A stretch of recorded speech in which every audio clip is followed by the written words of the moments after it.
बार शोरा बदलने में आपको इतना फायदा नहीं हुआ है, आपको इतना लुत्फ नहीं आया है। बस एक बार ये फायदा करिएगा, ऐसा जलसा होगा कि जिंदगी भर याद रहेगा।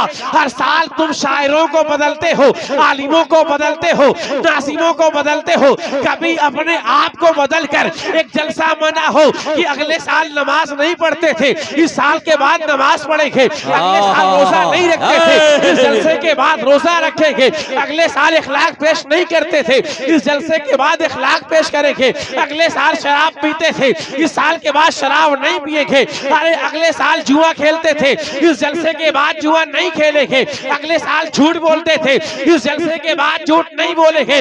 अरे हम कोई जलसा ऐसे गुनेंगे, हम कोई जलसा ऐसे मनाएंगे कि ना हम गुनहगार होंगे, ना हम खताकार होंगे, ना हम सियाकार होंगे।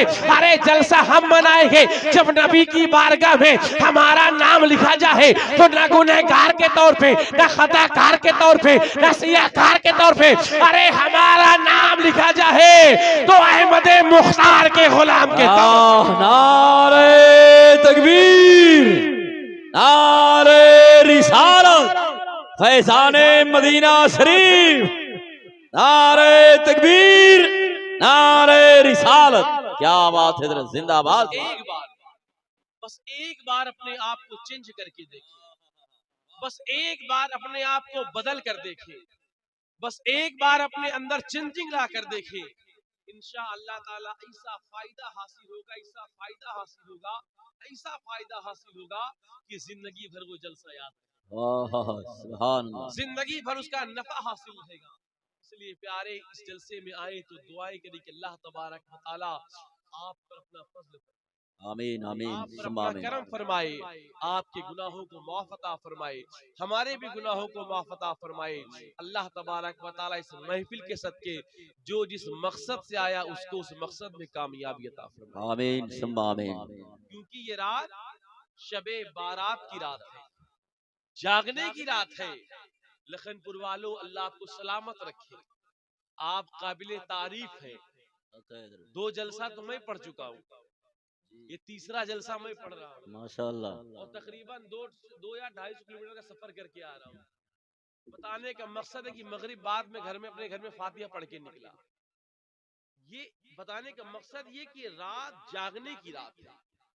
हर जगह मशहूर क्या है, ये रात जागने की रात है और लोग जागते हैं तो अपने तरीके से जागते हैं। जी जी, जागने का तरीका कि आप दूर मत जाएं, आप यहाँ से आप इलाहाबाद जाएं, देखें कुछ गाड़ी दौड़ रही है, जी जी, देखें कुछ होटलों पे चाय चल रहा है, देखो कहीं लड़का बैठ के लूडो खेल रहा है, कहीं कोई कैरम में बिजी है, कहीं कोई किस में बिजी है।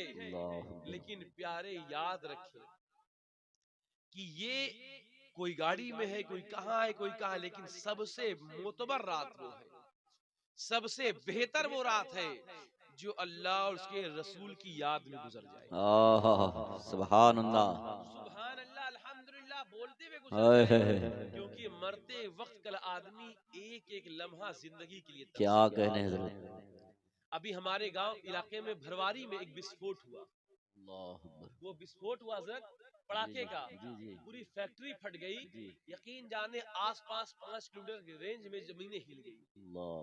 किसी का सर यहाँ पड़ा हुआ है, किसी का हाथ यहाँ पड़ा हुआ है, किसी का पैर यहाँ पड़ा हुआ है, किसी का पेट यहाँ पड़ा हुआ है। कितने ऐसे उसमें थे कि घर से निकले थे, बस वापस जा रहे थे कि हादसा हो गया। जरा सोचे, अल्लाह ऐसी जिंदगी, ऐसी मौत से हमको महफूज रखा, यही क्या कम है। आमीन। जाकर देखिए वावैला मचा हुआ है, कितनी लाशों की खबर नहीं हो रही। अल्लाह ने हमको अपने मुर्दों की लाशों को ये पास फातिहा पढ़ने की तौफीक दी, यही क्या कम है। बेशक एक दीनी मसला सीख लेना रात भर की इबादत से अफजल है। क्या कहने। ज़ख़ीरे मेरी आपने बारहा सुनी है और बारहा आपने किया, आज में एक नई बात बता के जाना। जी, तेरे होठों पे जमाने की बुराई कैसी, समंदर के हर कतरे से लड़ाई कैसी, अपनी बिगड़ी हुई औलाद पे रोने वालों सोच खिलाई कमाई कैसी। एक ऐसी बात जो आज तक कभी नहीं हुई, एक नई चीज में जलसे में देकर जा, और वो क्या है, कितने लोग यहाँ बैठे ना, क्या दुख है, अधिकतर लोग ऐसे हैं जिनको गुस्ल करने हजरत बेशक। अगर ये एक शरीयत का मसला, एक दीनी मसला है, अगर इसे आप सीख लेंगे ना तो रात भर की इबादत से अफजल है एक शरीयत का मसला सीखना। सुभान अल्लाह। क्योंकि इबादत का माखज पाकी पे है। जब बाकी पाको साफ होंगे तभी सब कुछ कबूल होगा। बेशक। तो गुस्ल करने का तरीका जिसे नहीं आता, बस ये आखिरी बात सुने, उसके बाद इंशाल्लाह फायदा क्या मिलेगा। हक है नबी बेशक पाक जी। फरमाते अत्तहारतो निस्फुल ईमान, पाकी आधा ईमान है। बेशक। जो इंसान पाको साफ रहता है उसका आधा ईमान सलामत रहता है। हमें नहाने का तरीका नहीं पता, अक्सर मेरे नौजवानों को नहीं पता। जी नहाने के लिए सबसे पहले हमें करना क्या चाहिए, ये सबसे जरूरी। वजू भी आपको आ जाता है, आप देख लेते, लेकिन गुस्ल आप देख नहीं पाते। तो करना क्या है, सबसे पहले हमें गुस्ल में क्या करना है कि ऐसा कपड़ा पहनना है कि जो यहां से लेकर ये गांठ के नीचे तक। अगर हमें अंडरवियर पहन के नहाना या बगैर कपड़ों के नहाना है तो हम बाथरूम के अंदर नहा सकते हैं, बंद में, खुले में नहीं। अगर हम खुले में नहा रहे हैं तो चाहे अपने घर में नहा रहे हो या बाहर नहा रहे हो, इतना कपड़ा हो कि यहाँ से लेकर, यानी जो नाफ होता है इसके ऊपर से लेकर ये पैर के घुटने तक इतना होना चाहिए। और वो कपड़ा पाको साफ होना चाहिए, जो शतरे औरत बोलते हैं ढका होना चाहिए। और जो कपड़ा पहन के आप नहा रहे हैं वो पाको साफ होना चाहिए। अगर उस कपड़े में कहीं गोबर पेशाब लग गया है तो पहले उसे धुल के दूर कर दीजिए, जी नहीं तो आप नहाएंगे वो निजासत और फैल जाएगी। इतना कपड़ा पहनने के बाद जब आप नहाए तो सबसे पहले पानी ले और पानी लेकर इतना हिस्सा धुले, चाहे आप पाक हो चाहे आप नापाक हो, खड़े होकर इतना हिस्सा आप धुले। धुलते वक्त याद रखें कि जो पानी से आप धुल रहे हैं उसकी छींट आपके बल्टी में ना जाए। जिस बल्टी से आप पानी लेके नहा रहे उस बल्टी में उसकी छींट ना पड़े। इतना आपने धुल लिया। इतना धुलने के बाद अब गुस्ल की नियत करें। नियत की मैंने गुस्ल की नापाक से पाक होने के लिए। जिसको ये भी ना याद हो इतने कहले नहा तो मैं पाक हो अपनी जबान में। उसके बाद 3 मरतबा कुल्ली करना है, मुंह में पानी डालना है, उंगली इधर उधर चलाना है। और खासकर जो लोग पान खाते हो याद रखें कि अगर कोई सुपारी इधर उधर फंसी है तो उसको निकाल ले, यानी पूरे हिस्से में पानी पहुंच जाए। मुंह में आपने पानी लिया, पानी लेने के बाद आपने गरारा भी किया ताकि यहाँ तक पानी पहुंच जाए।